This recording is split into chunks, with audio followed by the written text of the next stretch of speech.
Bonjour à toutes et tous, heureux de vous accueillir dans cette seconde partie du modèle bilan de vie et perspective, et de commencer par répondre à cette question, mais quels sont les domaines de vie? Le modèle qui vous est présenté est basé sur 5 domaines de vie, celui du personnel, celui du couple, celui de la famille, celui du social et enfin celui du professionnel. Le premier domaine est celui du personnel. C'est prendre du temps pour soi, pour se ressourcer, pour s'accomplir au travers des projets, des loisirs et des passions. C'est le temps de prendre soin de sa santé physique et mentale. C'est penser à mettre en place un environnement, un espace de vie personnel, un lieu privilégié dans notre habitation. C'est enfin prendre un rendez-vous avec soi-même. Le deuxième domaine est celui du couple. C'est savoir faire des choses à deux, où chacun y trouve du plaisir, s'épanouit.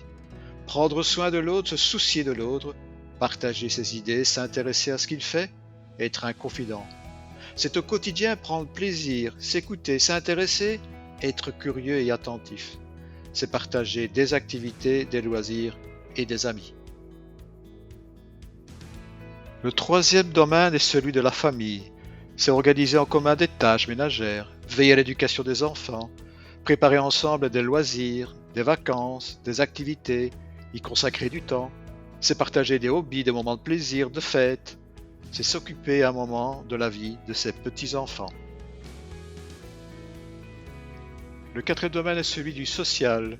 Ce sont les amis, c'est la vie dans le quartier au sein de sa commune. C'est l'appartenance à un groupe, une association, un club sportif. C'est le bénévolat. Et enfin, le dernier domaine, celui du professionnel, c'est le lieu de l'apprentissage et du développement. C'est le domaine qui concerne le travail, la carrière, tout ce qui fait gagner sa vie. C'est souvent le lieu où l'on passe le plus de temps, où il est important de pouvoir s'épanouir et surtout être bien dans ses baskets. Ce sont les relations avec les collègues qui deviennent parfois les seules relations sociales. C'est le statut de travailleur que l'on quitte pour celui de retraité. Quelles sont les bonnes questions à se poser au niveau de nos domaines de vie? Ils sont au nombre de 5. Vivons-nous des domaines de vie équilibrés? Combien de temps y consacrons-nous? Comment les organisons-nous? Est-ce que dans nos différents domaines de vie, nous vivons heureux, épanouis, en harmonie avec nos valeurs de vie, et vivons-nous le bien-être souhaité? Arrivons-nous à endosser les différents rôles, à assumer les tâches, les activités? Quels sont les rôles, les activités, les tâches qui nous épanouissent et ceux qui sont toxiques? Quelles sont les questions essentielles à se poser au niveau de nos rôles, tâches et nos activités? Sont-ils satisfaisants ou non?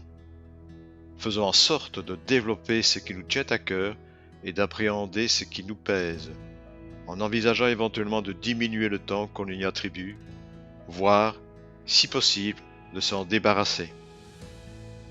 Nos rôles, nos activités, nos tâches, est-ce essentiel ou non? Ce qui est essentiel, nous n'avons pas le choix, nous devons l'endosser, exemple le rôle de parent. Par contre, ce qui n'est pas essentiel et qui ne nous satisfait pas, soit on l'élimine, soit on délègue. Un exemple tout simple, la tâche qui consiste à sortir les poubelles, cela ne me satisfait pas, eh bien je délègue, ou à tout le moins, j'organise une tournante parmi tous les membres de la famille. Quels sont les 4 piliers qui composent nos 5 domaines de vie? Dans chacun des domaines de vie, soyons attentifs à nos valeurs, nos besoins, nos limites et nos croyances. Les valeurs. Quelles sont mes valeurs? Exemple, le partage, l'écoute, l'empathie. Est-ce que j'arrive à faire vivre mes valeurs dans mes différents domaines de vie? Exemple, est-ce que pendant ma journée, j'arrive à partager, à écouter, à être dans l'empathie? Quelles sont les valeurs que je n'arrive pas à faire vivre? Est-ce que dans chacun de mes domaines, je suis en phase avec mes valeurs? Les besoins. Quels sont mes besoins dans chacun de mes domaines de vie? Exemple, celui d'être respecté. Est-ce que j'arrive à les satisfaire, mes besoins? Si nécessaire, est-ce que j'arrive à les exprimer? Les limites. Est-ce que j'arrive à exprimer mes limites? Sinon, pourquoi?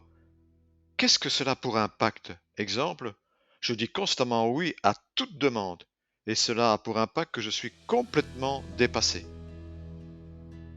Les croyances. Quelles sont mes croyances limitatives? En quoi sont-elles effectivement bloquantes? Et je terminerai cette vidéo comme à chaque fois par cette belle phrase de Voltaire: j'ai décidé d'être heureux, c'est bon pour la santé. Merci de votre écoute et à la prochaine.